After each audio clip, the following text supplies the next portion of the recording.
Apakah hibah yang dibuat oleh seseorang yang sudah tua, atau sudah sakit-sakitan, atau mengalami demensia, atau bahkan katakanlah dibuat di bawah paksaan atau ancaman kekerasan, tetap sah berdasarkan aturan atau ketentuan hukum yang berlaku di Indonesia?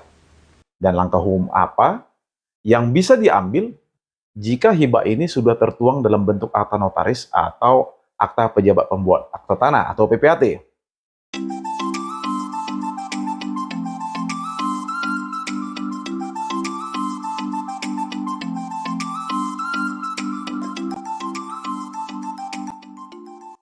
Sebelum membahas lebih jauh terkait tentang hibah, hibah bisa diartikan sebagai pemberian cuma-cuma atau tanpa imbalan dari seseorang kepada orang lain semasa hidupnya.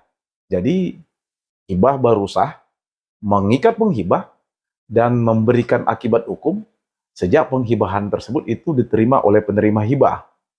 Artinya, hibah harus dilakukan ketika si pemberi hibah dan si penerima hibah itu masih hidup. Jadi, sepanjang hibah sudah dilakukan, lalu kemudian penerima hibah meninggal dunia, maka hibah tersebut itu tetap sah berdasarkan ketentuan hukum yang berlaku di Indonesia. Hal yang perlu menjadi catatan kita, ada beberapa hal yang bisa menyebabkan hibah menjadi batal demi hukum atau dapat dibatalkan. Pertama, hibah yang menyangkut tentang benda-benda yang baru akan ada di kemudian hari atau saat ini belum ada berdasarkan pasal 1667 ayat 2 Kitab Undang-Undang Hukum Perdata atau KUH Perdata. Lalu yang kedua, hibah yang menyatakan si penghibah tetap berkuasa untuk menjual atau memberikan kepada orang lain suatu benda yang termasuk dalam hibah dianggap batal. Yang menjadi catatan, yang batal hanya yang terkait dengan benda tersebut berdasarkan pasal 1668 KUH Perdata. Lalu yang ketiga, hibah yang membuat syarat bahwa penerima hibah akan melunasi utang atau beban-beban lain dari si penghibah di samping apa yang dinyatakan dalam akta hibah itu sendiri atau dalam daftar yang dilampirkan dalam akta hibah berdasarkan pasal 1670 KUH Perdata.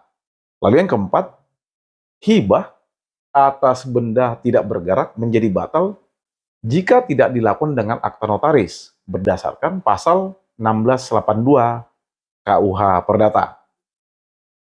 Dalam hukum Indonesia, hibah itu mempunyai syarat-syarat khusus agar sebuah hibah itu dinyatakan sah. Pada kasus dalam putusan Mahkamah Agung nomor 1289/PDT 2019, terjadi pemberian hibah yang dilakukan oleh seorang bibi atau tante kepada keponakannya. Dan di sini di persidangan saksi menyatakan bahwa pada saat dilakukannya hibah tersebut, si pemberi hibah atau penghibah atau tantenya tersebut dalam keadaan sakit ingatan dan sudah sulit untuk mengenali orang di sekitarnya. Apalagi hibahnya ini dilakukan tanpa adanya persetujuan dari ahli waris yang sah dari si tante atau bibinya. Nah, karena hibah ini bisa dihentikan dengan perjanjian, maka agar hibah tersebut itu dikatakan sah dan mengikat secara hukum atau mendapat perlindungan hukum, maka hibah harus memenuhi 4 syarat dari perjanjian sebagaimana diatur dalam pasal 1320 KUH Perdata. Pertama, adanya kesepakatan bagi mereka yang mengikat dirinya antara penghibah dan penerima hibah. Lalu yang kedua, kecakapan untuk membuat suatu perikatan. Yang ketiga, suatu hal tertentu, dan yang keempat itu suatu sebab yang halal. Artinya di sini untuk pelaksanaan hibah harus dilakukan dengan mengikuti pengaturan sebagaimana diatur dalam syarat sah suatu perjanjian. Jadi ketika syarat sah perjanjian ini dilanggar, maka hal ini bisa menimbulkan akibat hukum. Apabila misalnya syarat subjektif tidak dipenuhi, maka hibah dapat dibatalkan oleh pihak yang berkepentingan. Sedangkan apabila ini menyangkut syarat objektif, maka dinyatakan hibah tersebut dapat menjadi batal demi hukum. Nah, dalam kasus ini diketahui bahwa pemberi hibah atau penghibah yang sudah tua, bahkan sakit ingatan, sudah sulit untuk mengenali orang-orang yang ada di sekitarnya, sehingga perlu diperhatikan mengenai syarat sah perjanjian yang kedua, yaitu adanya kecakapan dari para pihak dalam perjanjian antara pemberi hibah atau penghibah dengan si penerima hibah. Adapun ketentuan mengenai orang-orang yang dianggap tidak cakep bertindak dalam hukum, itu lebih jelasnya diatur dalam pasal 1330 KUH Perdata, yaitu pertama, orang-orang yang belum dewasa secara hukum, misalnya belum berumur 21 tahun secara perdata. Yang kedua, mereka yang ditaruh di bawah pengampuan atau harus ada wali.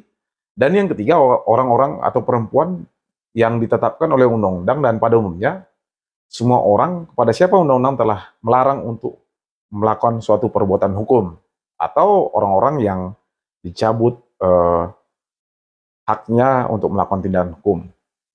Lebih lanjut, kalau kita mengacu pada pasal 433 KUH Perdata, di situ jelaskan bahwa seseorang yang sudah dewasa bisa ditaruh di bawah pengampuan atau harus menggunakan wali apabila ia selalu berada dalam keadaan gangguan mental atau jiwa, atau sakit otak, atau kehilangan pandangan atau kabur, atau karena dia boros. Artinya orang-orang yang disebutkan dalam pasal ini dinyatakan sebagai pihak yang tidak cakep bertindak dalam hukum, sehingga memerlukan orang lain atau yang kita kenal dengan wali untuk melakukan suatu perbuatan hukum. Biasanya ini dari orang-orang terdekat, seperti keluarga. Jadi, kalau penghibah atau pemberi hibah yang memberikan hibah pada saat itu sedang sakit dan sudah pikun atau hilang ingatan, maka penghibah dapat dikategorikan sebagai orang yang harus berada di bawah pengampuan. Artinya harus ada wali ketika ia melakukan penghibahan. Karena keadaan ingatan yang sudah tidak bisa mengenali orang lain, termasuk kalau misalnya penghibah ternyata pada saat pembuatan hibah itu diancam atau ada unsur pemaksaan atau kekerasan. Sehingga dalam hal ini, cara sah perjanjian mengenai cakap bertindak dalam hukum atau pada saat dia melakukan penghibahan itu menjadi dilanggar. Artinya, hibah yang dibuat oleh seseorang yang sudah tua atau sakitan atau bahkan katakanlah mengalami gangguan kognitif seperti demensia atau gangguan mental atau sakit jiwa bisa dianggap tidak sah karena kemungkinan adanya kurang cakapnya bertindak dalam hukum berdasarkan pasal 1320 KUH Perdata. Selain itu, pasal 1321 KUH Perdata itu dengan tegas mengatur bahwa persetujuan atau kesepakatan yang diberikan di bawah ancaman, paksaan atau kekerasan, bahkan misalnya tipu muslihat adalah batal demi hukum. Sehingga jika hibah diberikan karena adanya tekanan, paksaan, atau ancaman kekerasan, maka hibah tersebut itu dapat dibatalkan berdasarkan aturan atau ketentuan hukum yang berlaku di Indonesia. Pertanyaan berikutnya, langkah hukum apa yang bisa kita tempuh kalau terjadi hibah seperti itu? Pertama, adanya gugatan pembatalan hibah ke pengadilan. Jadi kalau hibah sudah terjadi dan sudah dibuat dalam bentuk akta notaris atau pejabat pembuat akta tanah atau PPAT, maka kita bisa mengajukan gugatan pembatalan hibah ke pengadilan, di mana di sini gugatan ini bisa didasarkan pada pasal 1320 dan pasal 1321 KUH Perdata untuk menyatakan bahwa hibah ini tidak memenuhi syarat menyangkut kesepakatan atau karena dilakukan di bawah ancaman atau tekanan atau kekerasan, termasuk kita juga bisa menggugat notaris atau PPAT jika ada kelalaian atau terdapat bukti bahwa notaris atau PPAT sebelumnya tidak memastikan kondisi kesehatan atau kecakapan hukum dari si pemberi hibah atau si penghibah.